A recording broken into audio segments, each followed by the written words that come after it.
Hey, Steve, I asked you pregame about their three-point shooting and the problems it poses. You held them to 35%. I'm just curious what you thought of your three-point defense tonight, especially down the stretch. It was a lot better in the final three quarters. We struggled defensively in the first quarter. I thought we were a little indecisive. Made too many errors, mental errors. But, the last three quarters, 25, 21 points was very good. And we kept telling them during the game, our defense is getting better. Stick with it, keep getting better. And they did. They did a great job. They battled, they fought. Our rebounding got better. And we got the stops. Christian Winfield, New York Daily News.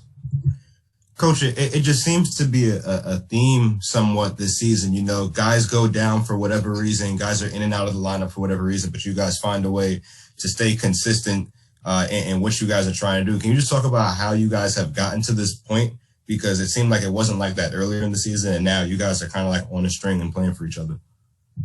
I think it's time, growth, familiarity. We have a common experience, and we have a bunch of guys that are willing to come in and fight for the group, and play together, and play the right way, and play selfless basketball. So, proud of all the guys that have stepped into bigger roles while guys are out.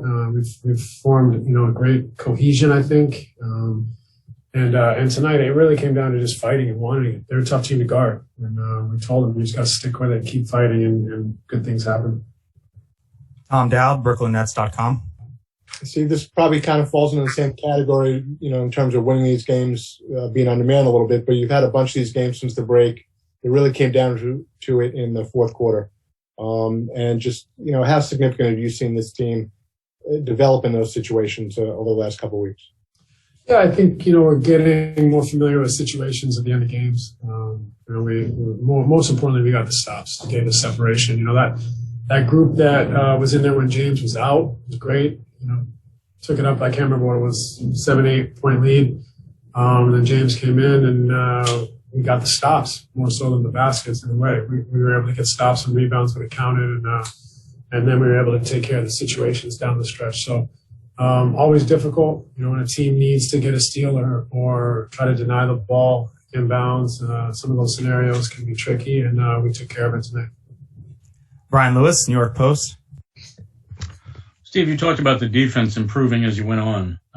Obviously, Cantor is a load in there and was tough at times for Nick, but how much did Nick's mobility and ability to switch, how much did that help you going down the stretch in the second half? Yeah, Nick was huge. He's such a versatile player defensively with his length and athleticism, his mobility. He can guard pretty much 1 through 5. So yeah, he's going to struggle at times on the glass, but a lot of that was more so coming out of rotations and stuff. So he's a threat offensively around the basket, and he's developing every day. So proud of him. His defensive effort is outstanding and very valuable to us. Steve Lichtenstein, WFAN. Hi, Steve. Most fans know Blake Griffin as the all-star scorer. Can you describe the impact that he's having with hustle plays, setting screens, taking charges? Yeah, Blake's experience and intelligence are really important.